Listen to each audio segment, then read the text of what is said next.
Morning students, गया guidance programme की class 11 में मैं डॉक्टर कुमारी उषा आप सबका स्वागत करती हूँ। बच्चों, पिछले कक्षा में आपने breathing and exchange of gases chapter को पढ़ना शुरू किए हैं। आज हम उसका दूसरा भाग ब्रीदिंग मैकेनिज्म या हम उसको कह सकते हैं कि हम कैसे सांस लेते हैं, इसके बारे में जानकारी लेंगे। पहले हम जरा पिछली कक्षा का पुनरावलोकन कर लें या रिवीजन कर लें। बच्चों, आप जानते हैं कि नाक के द्वारा, नाक जो हमारा आउटर ऑर्गन है, एक्सटर्नली हम नाक को देख सकते हैं, ये बीच में डिवाइडेड है जिसको हम नॉस्ट्रिल कहते हैं। यहां से हवा हमारे फेफड़े में जाती है, हमारे फेफड़े फूलते हैं और हम ऐसा महसूस करते हैं कि हम सांस ले रहे हैं। इसके बाद का जो स्टेप होता है उसमें क्या होता है, हमारे फेफड़े पिचकते हैं, चिपकते हैं और सांस बाहर निकलती है। इसे हम महसूस करते हैं, हम सांस ले रहे हैं, सांस छोड़ सकते हैं। ये कुछ इस तरह से होता है।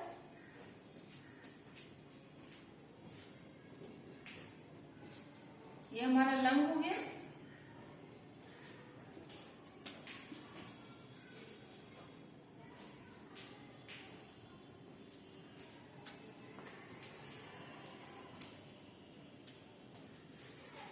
ये सिंपल हमारा लंग हो गया।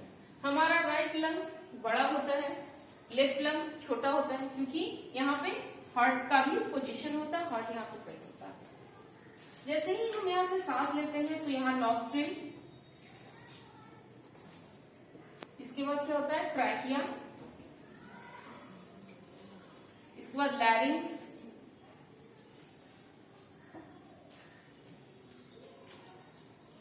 या ट्रैकिया लैरिंग्स को यहाँ लिख दें, ट्रैकिया नीचे कर दें तो और अच्छे से आप देख पाएंगे।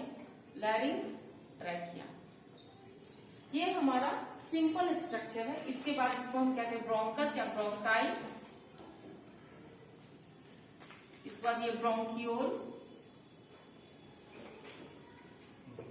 इसके बाद ये आगे डिवाइडेड होकर टर्शियरी ब्रोंकाई, टर्मिनल ब्रोंकाई और लास्ट में फिर एल्वियोली में डिवाइड होता है। यहीं पर एक्चुअल गैस जो होता है वो हमारे बॉडी में आता है और फिर डिफ्यूज होता है। तो बच्चों, जैसे ही हम यहाँ सांस लेते हैं, हवा हमारे नॉस्ट्रिल के थ्रू हमारे ब्रोंकस से होते हुए लंग्स में आती है और हम सांस लेते हैं, सांस छोड़ते हैं। लेकिन हम आज पढ़ने वाले ब्रीदिंग मैकेनिज्म। ब्रीदिंग मैकेनिज्म में हम ये पढ़ेंगे कि कैसे हमारे फेफड़े में हवा जाती है और हवा फेफड़े से बाहर निकलती है। तो इसके लिए हम सबसे पहले एक चीज और आप जानते हैं, इसको थोड़ा सा पहले स्लाइड में देखें तो और क्लियर होगा।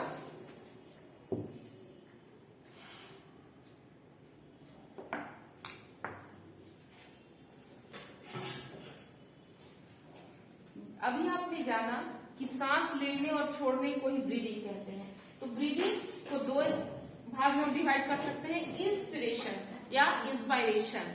सांस लेना, active intake of air from atmosphere into lung, वातावरण से हवा को हमारे फेफड़े में लेना ही सांस लेना, या क्या कहते हैं उसको, इंस्पिरेशन कहते हैं।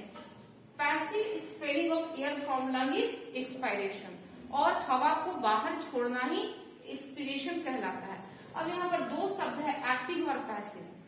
एक्टिव प्रोसेस है इंस्पिरेशन। कैसे?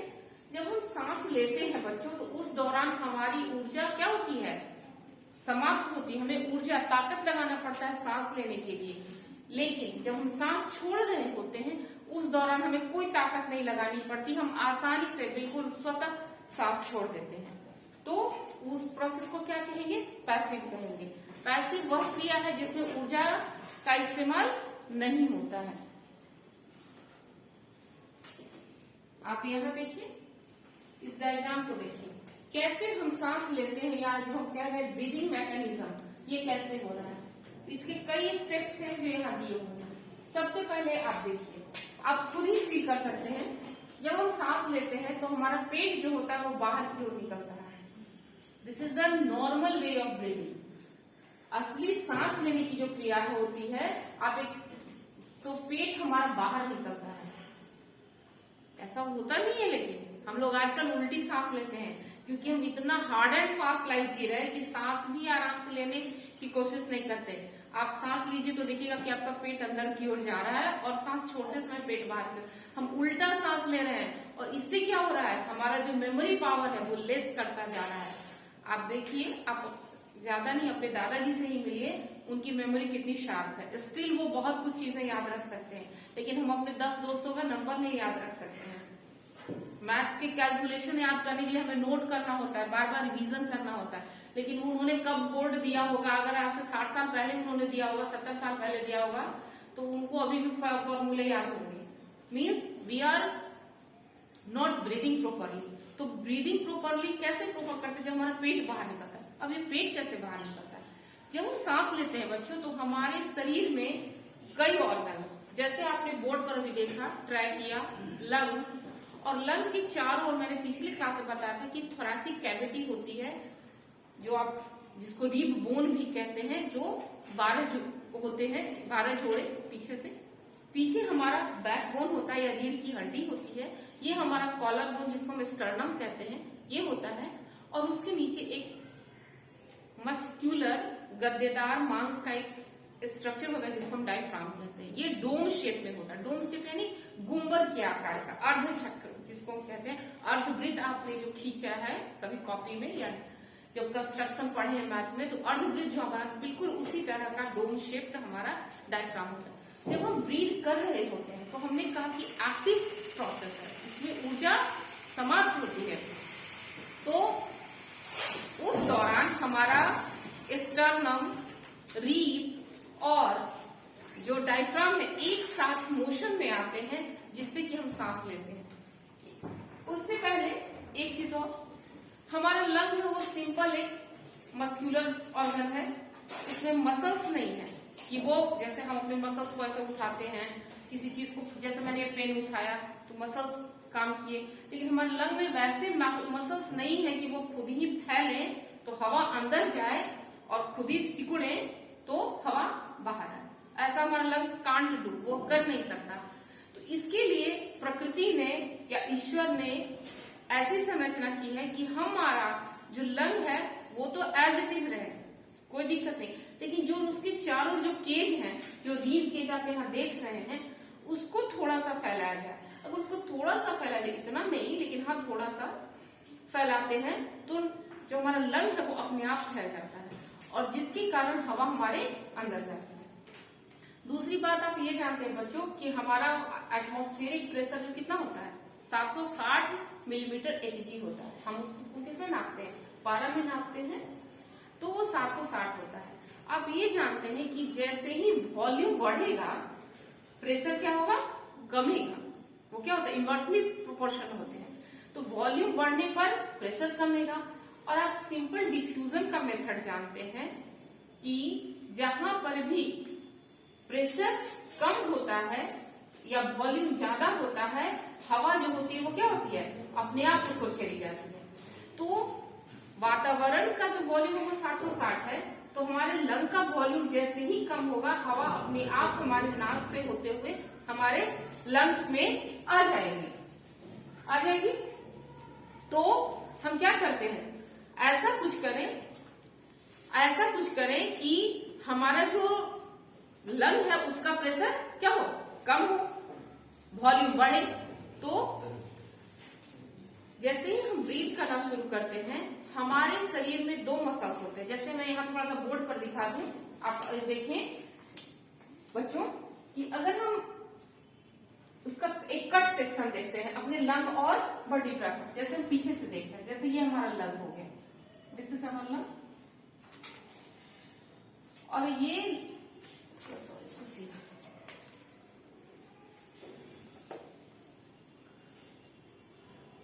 ये हमारा वर्टिब्रल कॉलम है, इसको हम ऐसे बना लें, एक के ऊपर एक अरेंज है, दिस इज वर्टिब्रल कॉलम, और ये इसके चारों ये हमारा रिब केज है।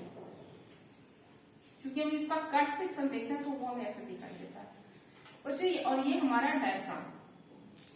जब हम इनहेल कर रहे होते हैं तो में मसल्स होते हैं जिसको हम कहते हैं रिब के लिए हम कोस्टल वर्ड यूज करते हैं। क्या वर्ड यूज करते हैं?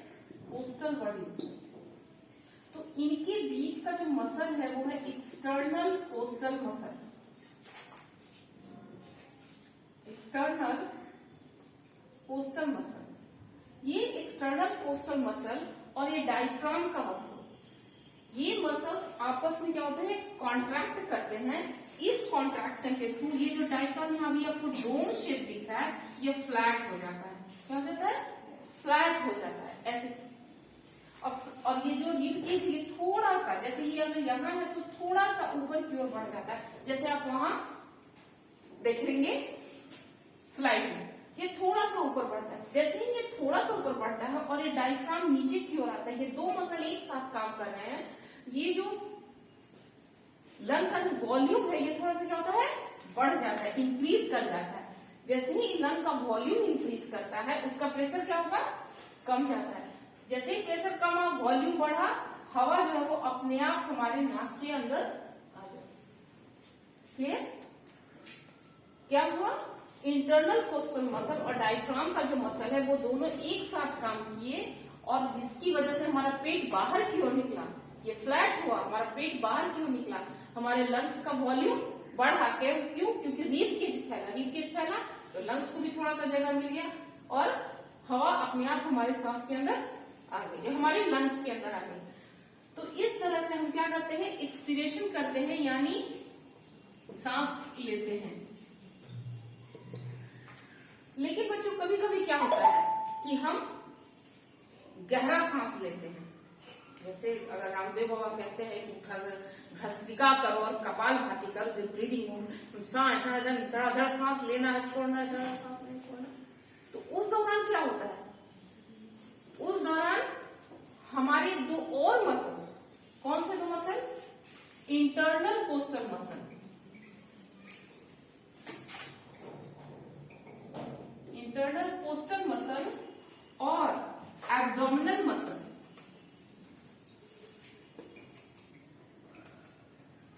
आपने कभी रामदेव बाबा को करते हुए देखा है?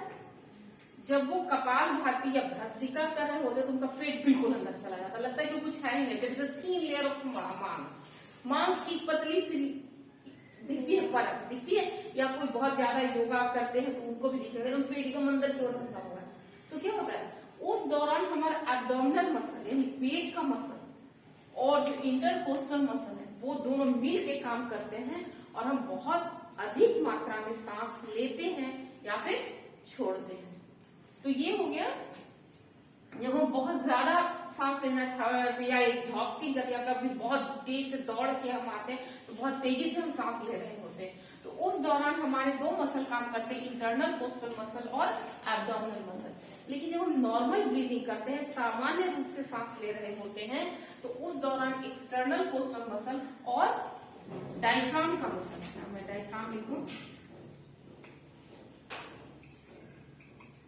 ये काम कर रहा होता है, डायफ्राम मसल काम कर रहा होता है।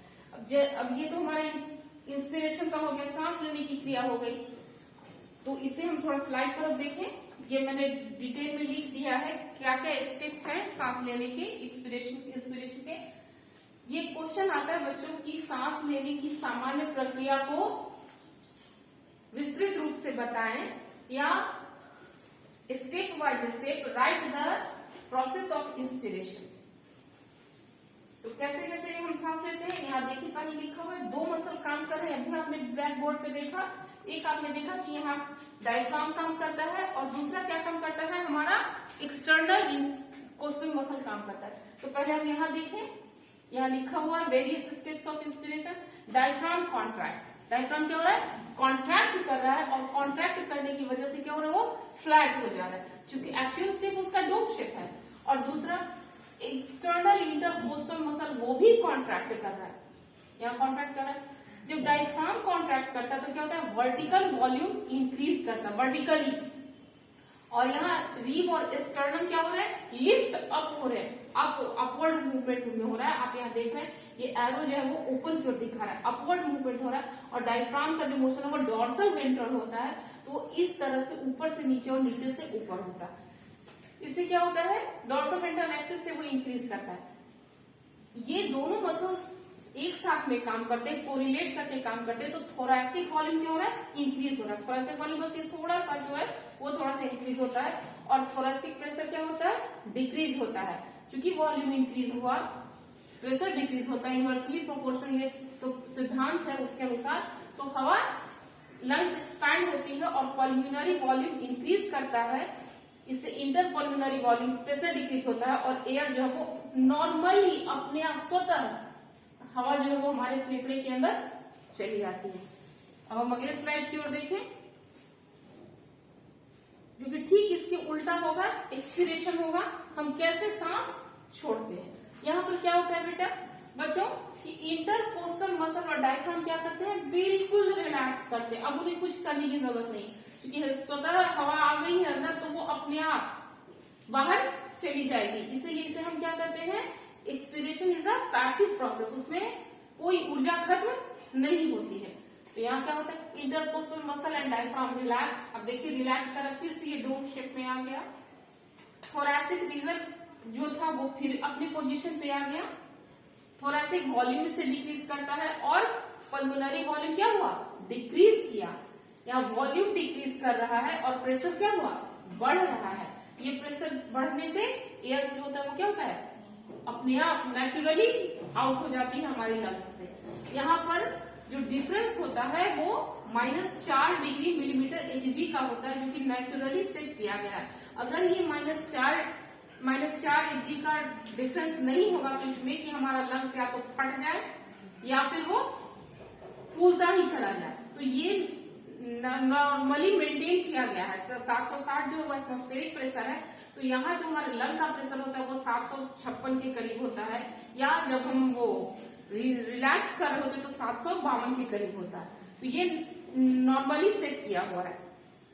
तो ये नॉर्मल ब्रीदिंग मैकेनिज्म हमारे बॉडी का है, हम कैसे सांस लेते हैं। इसके बाद कुछ और जो प्रोसेस है उसको हम देख लें। जैसे कहते हैं कि रिस्पिरेटरी वॉल्यूम एंड कैपेसिटी, जिसकी अभी मैंने चर्चा की है। तो रिस्पिरेटरी वॉल्यूम और कैपेसिटी को हम कई स्टेप्स में जांच सकते हैं, जैसे टाइडल वॉल्यूम। अभी टाइड माने हम जैसे जो बहुत तेज लहर चलती है तो उसे हम टाइड कहते हैं। तो क्या हवा की लहर है उसको हम नापते हैं, तो उसी तरह से कुछ है। वॉल्यूम ऑफ एयर इंस्पायर्ड और expired during normal breathing respiration को टाइडल वॉल्यूम कहते हैं। यानी हम किस वॉल्यूम से हवा हमारे शरीर के अंदर आ रही है और कितना वॉल्यूम लेके जा रही है। तो देखिए 500 ml है, यानी इसको हम पर मिनट, ये तो एक बार की ब्रीदिंग का शो कर रहा है, और ये यहाँ देखिए बच्चों कि ये यहाँ तक जा रहा है टाइडल वॉल्यूम। इसके बाद हम अगला देखें, इंस्पिरेटरी रिजर्व वॉल्यूम, यानी हम कितना रिजर्व रखते हैं। हम ठीक है, हम पूरी तरह से हम सांस ब्रीद आउट करते हैं, फिर भी एक नॉर्मल एयर जो होता है वो हमारी बॉडी के अंदर मेंटेन रहता है। तो वो कितना लगता है, जैसे फोर्सफुली इंस्पिरेशन में हम कितना लेते हैं, तो 250 से 300 ml हम रखते हैं। इसके बाद एक्सपिरेटरी वॉल्यूम रिजर्व वॉल्यूम, वो कितना होता है, तो 1000 से 1100 ml है, जो कि इससे बहुत ही कम है। आप देखिए यहाँ 2500 से 300 ml है, जबकि यहाँ जो है वो 1000 से 1100 ml है। तो कितना बड़ा डिफरेंस है। और इसको हम यहाँ देख सकते हैं कि ये टाइड ये दिखाया गया है। रेसिड्यूअल वॉल्यूम, रेसिड्यूअल वॉल्यूम वो वॉल्यूम होता है जो कि रेसिड्यू यानी बचा हुआ। हम ठीक है, हम ब्रीथ करते हैं, ब्रीथ आउट भी करते हैं, लेकिन उसके बावजूद एयर का एक अच्छा अमाउंट हमारे लंग्स में ऑलरेडी मेंटेन रहता है।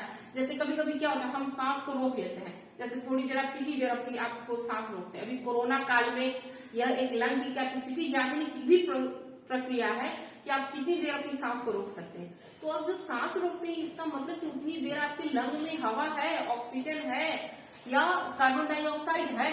इसीलिए हम उसको कंबाइंड रूप से हम एयर कह रहे हैं, सिंपल ऑक्सीजन और कार्बन डाइऑक्साइड नहीं कह रहे हैं। तो वो जो रेसिड्यूअल वॉल्यूम है वो आपके किसी भी नॉर्मल व्यक्ति के लंग की कितनी होनी चाहिए, तो वो जो होती है 1100 से 1200 ml होनी चाहिए। Inspiration capacity air inspired after a normal expiration जो होता है वो 3000 से 3500 ml होता है।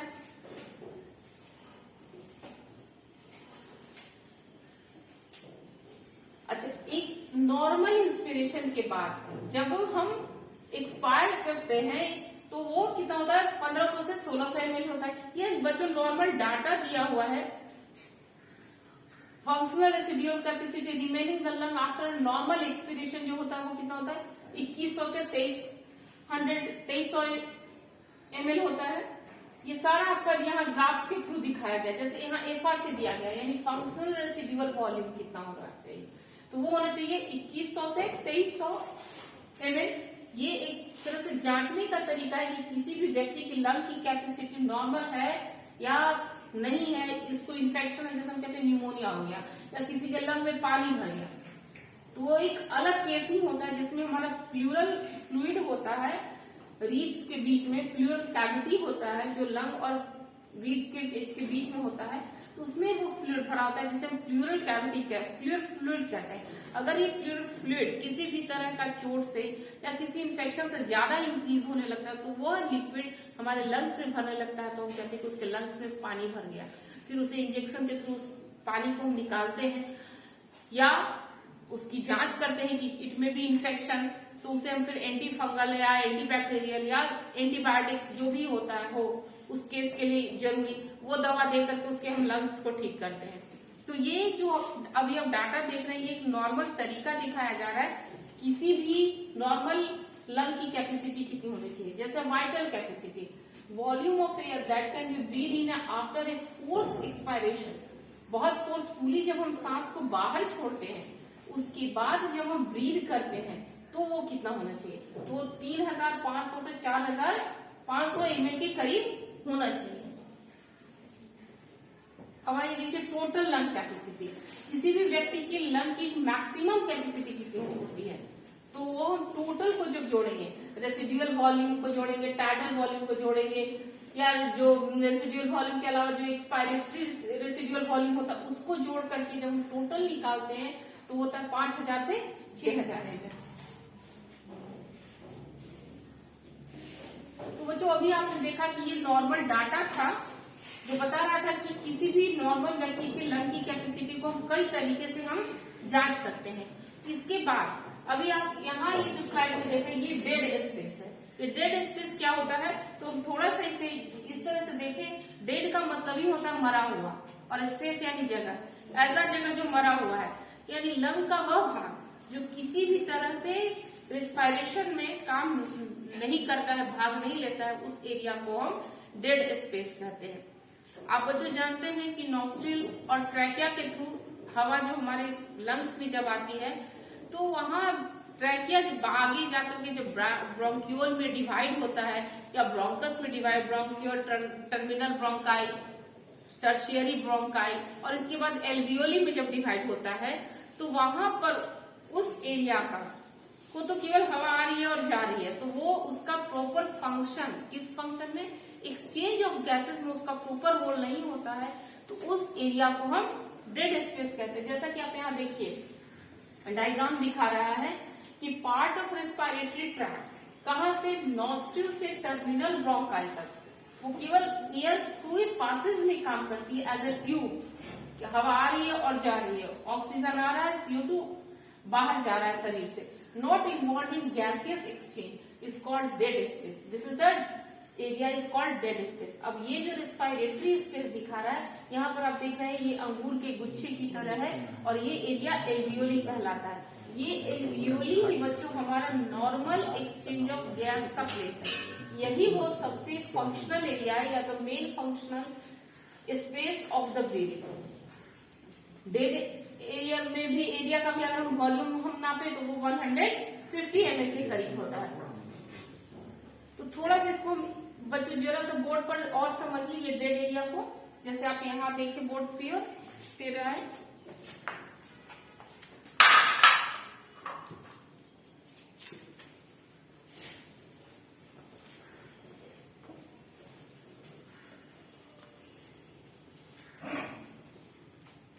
डेड स्पेस को थोड़ा सा हम ऐसे भी समझ सकते हैं कि नॉर्मल जो ब्रीदिंग है वो 5 स्टेप में कंप्लीट होती है। सबसे पहले तो हम कहते हैं जिसको ब्रीदिंग, या हिंदी में उसको कहते हैं श्वासोच्छ्वास, या उसको कहते हैं सिंपल सांस लेना और छोड़ना। इसके बाद हवा जो है वो हमारे लंग में आती है, लंग से वो एल्वियोली में आती है, ये दूसरा, या एल्वियोली या इसको हम यहाँ लंग कह दें ज्यादा अच्छा रहेगा। लंग से वो एल्वियोली वाले एरिया में आके, जो भी आपने बोर्ड पर देखा, इस एल्वियोली रीजन पे ही क्या होता है, CO2 जो होता है वो आउट होता है और ऑक्सीजन जो होता है वो क्या होता है, इन होता है। कहां पर, कैपिलरीज में, ब्लड कैपिलरीज में। ब्लड कैपिलरीज के थ्रू जो CO2 आ रहा है वो लंग में जाता है और ऑक्सीजन लंग से ब्लड कैपिलरीज में आता है। ये सभी क्या होते हैं, फिर ब्लड कैपिलरीज से जाते हैं कहा, हमारे बॉडी में, या टिश्यू लेवल पे या सेल लेवल पर, जिसको हम कहें टिश्यू और सेल लेवल पे जाते हैं। और फिर पांचवा, वहां सेल पे क्या होता है, एक्सचेंज ऑफ गैसेस होता है।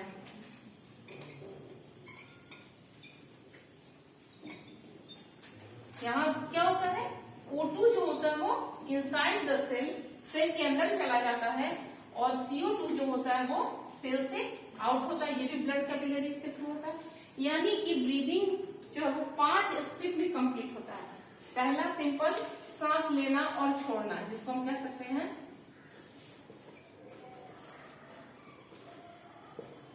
इसके बाद एल्वियोली में ऑक्सीजन का आना, ये एरो इनटेक करता है।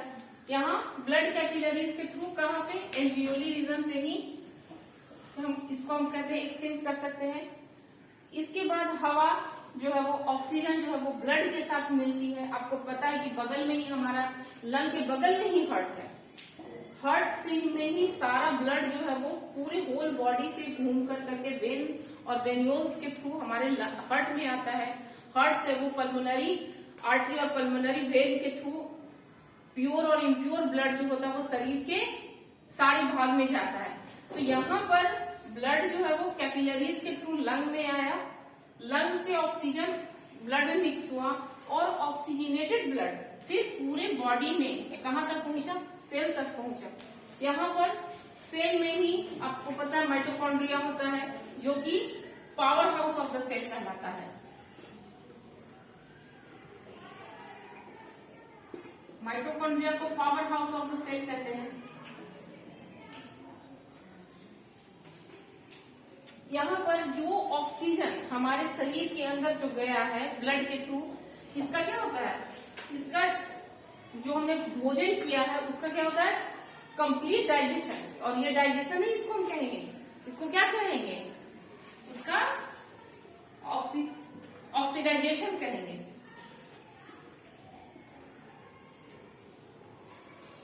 ऑक्सीडाइजेशन करेंगे किसके थ्रू, ऑक्सीजन की उपस्थिति में, और इससे जो ऊर्जा मुक्त होगी एटीपी, ये एटीपी फिर माइटोकॉन्ड्रिया में स्टोर होगा जो हमारे शरीर को ऊर्जा देगा। तो इस तरह से यहाँ जब एटीपी माइटोकॉन्ड्रिया यूज कर लेगा या अपने आप को स्टोर करेगा, इस रिएक्शन में ऑक्सीडेशन ऑफ फूड में CO2 रिलीज होगा और ये CO2 फिर से ब्लड के थ्रू हमारे लंग्स में आएगा और हमारे बॉडी से बाहर जाएगा। तो ये तो कंप्लीट मैकेनिज्म हुआ। लेकिन हम बात कर रहे थे डेड स्पेस की, तो यहाँ पर ये जो रीजन है जहाँ पे सांस लेने के लिए हम जो भी ऑर्गन्स यूज करते हैं उनका ब्रीदिंग मैकेनिज्म में यानी एक्सचेंज ऑफ गैसेस में कोई अहम रोल नहीं होता है, इसलिए उस एरिया को हम क्या कहते हैं, डेड स्पेस कहते हैं। ये जो पूरा जो एक्टिव रीजन है ब्रीदिंग का वो एल्वियोली रीजन है, जिसे हम एक्टिव स्पेस भी कह सकते हैं। तो बच्चों आज आपने इस क्लास में ब्रीदिंग मैकेनिज्म देखा, कैसे हम सांस लेते हैं और कैसे हम सांस छोड़ते हैं। सांस लेने के लिए हम एक्सटर्नल इंटरकोस्टल मसल और डायफ्राम का इस्तेमाल करते हैं, और सांस छोड़ते समय हमारा डायफ्राम और एक्सटर्नल इंटरकोस्टल मसल जो होता है वो रिलैक्स कर रहा होता है, जिससे स्वतः नेचुरली बिना किसी ताकत के, बिना किसी ऊर्जा का इस्तेमाल करके हम CO2 को शरीर से बाहर निकाल देते हैं, जिसकी वजह से सांस लेना एक्टिव प्रोसेस कहलाता है और सांस छोड़ना पैसिव प्रोसेस कहलाता है। आप बच्चों जो भी मसल्स का इस्तेमाल होता है उसको ध्यान में रखेंगे, ताकि जब क्वेश्चंस आपसे पूछे जाएं तो आप इसको सही ढंग से लिख सकें। जब भी आप क्वेश्चंस लिखते हैं तो उसके साथ एक कंप्लीट डायग्राम दें और प्रोसेस बताते समय जो रिब केज और थोरैसिक कैविटी ऊपर की ओर अपवर्ड जिसका मोशन और एक्सपायरेशन के थ्रू डाउनवर्ड मोशन होता है उसको थोड़ा सा दिखाएं। अगले क्लास में बच्चों हम एक्सचेंज ऑफ गैसेस को पढ़ेंगे और इसी के साथ मैं आज अपनी इस क्लास को समाप्त करती हूँ। Thank you.